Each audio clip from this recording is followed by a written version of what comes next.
All right, here we are, Foundations of Math 20, section 8.6. What we're talking about today is scale factors and 3D objects. So what we've talked about in the past is we've talked about scale factor, and of course the scale factor for two lengths would be the number that you would multiply the original length by to get the diagram or the model or the representation's length, right? So if we go back to the notes here, the question that we're going to deal with today is dealing with volumes. Okay, that's the big thing. But I think what we need to do is we need to go back and we need to just talk about length first, right? So if we have something that's 2 centimeters or 2 units, and the model or the representation is 4, okay, what we do is we take 2 and we multiply it by k to get our new unit. And so k here obviously is 2. This is the scale factor. K is the scale factor. Okay, so that makes sense. We've learned about that, right?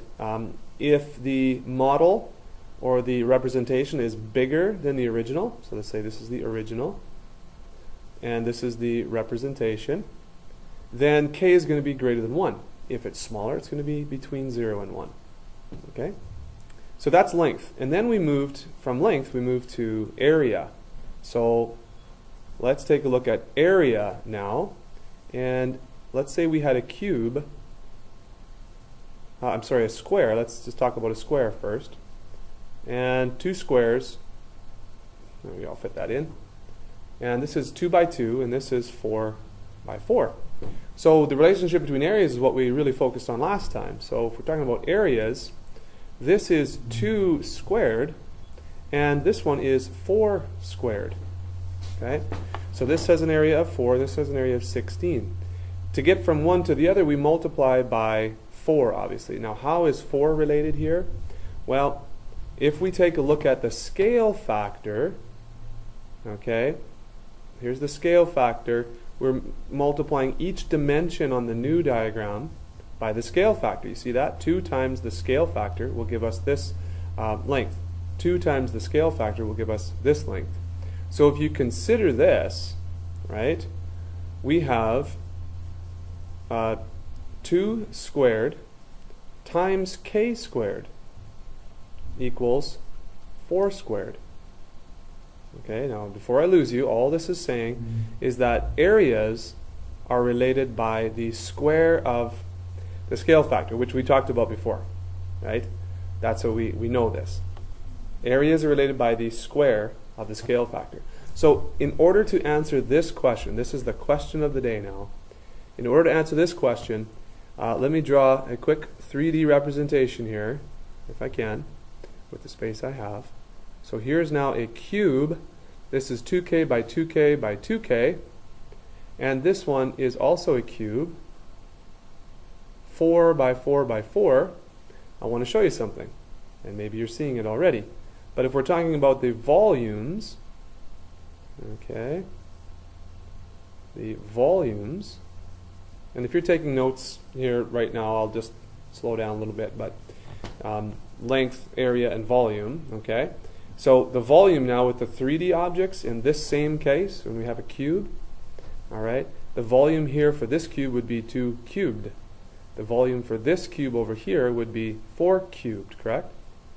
And so this is 8 units cubed, and over here is 64 units cubed. And so the factor between volumes here would be times 8, right? 8 times 8 is 64. And if you look up here, okay, to find volume, we multiply all 3 dimensions together. And so this is 2 times 2 times 2, which is your 2 cubed, but it's also, for each dimension, we're multiplying by the scale factor. And so that is actually k cubed.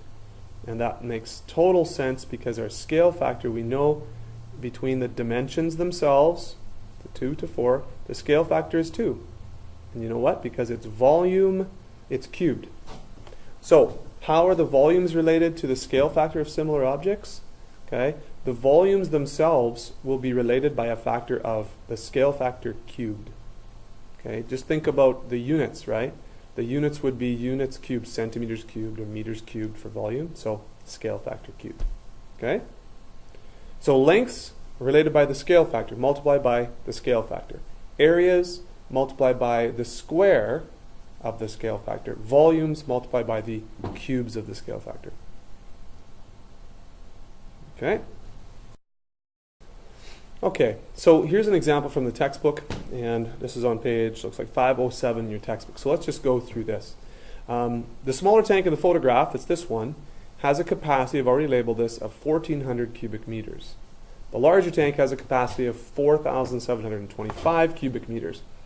And so the question A says, during the refining process, both tanks are filled with oil from a pumping station at the same rate. How many times longer will it take to fill the larger tank? So when we're talking about filling, we're talking about volume. So how are the volumes related, the volumes themselves? And so the larger tank will fill, the total capacity is 4,725 cubic meters. And the smaller one is 1,400 cubic meters. And so what we want to do is really compare the sizes of the volumes, because they're being filled at the same rate. And so the small one is going to get filled up pretty quick, and the large one is going to take a longer time to fill up because it's just bigger, right? And there's, more width involved. And so, to this question, we just compare the volumes, and you do that division, and you're going to get 3.375. Okay? And so the answer to this one is to be about, just over 3 times as long. It would take just over 3 times as long to fill the larger tank. Okay?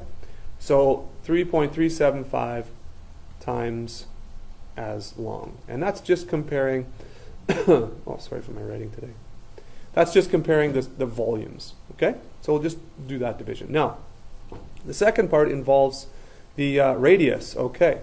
So now we're talking about a single dimension, and the single dimensions of these shapes are related by some scale factor. Okay? So this one says, how many times greater is the radius? That is from the middle to the outside. That's radius. How many times greater is it? So if we're talking about single dimensions, we have to find out what the scale factor is. So for B, okay, we have to find out what the scale factor is, and we know that the volumes, okay, I'm going to start with the smaller one. We know that the volumes are 1,400 and 4,725. And so I know that I have to multiply the smaller volume by the cube of the scale factor to get the larger volume. Right, the cube.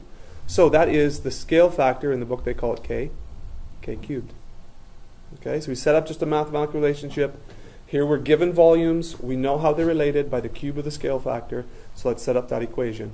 And then we have K cubed equals 4,725 over 1,400. And to get K all by itself now, we take the cube root. And so this is going to be our answer right here. And I'll do that quickly on the calculator for you. So 4,725 divided by 1,400 is going to be, that's the number we got before. And now we're going to take the cubed root of that answer. And look at that. K then is 1.5. So K is 1.5. And so that's how many times larger the smaller, the bigger radius is than the smaller. So 1.5 is the K, and that's 1.5 times as long. Okay? So for the radius in the question B, 1.5 times as long. If we go back to the textbook, let's just take a look at the need to know. And there are other examples, of course, that you can look at there. There's the one I just gave. And here is our summary.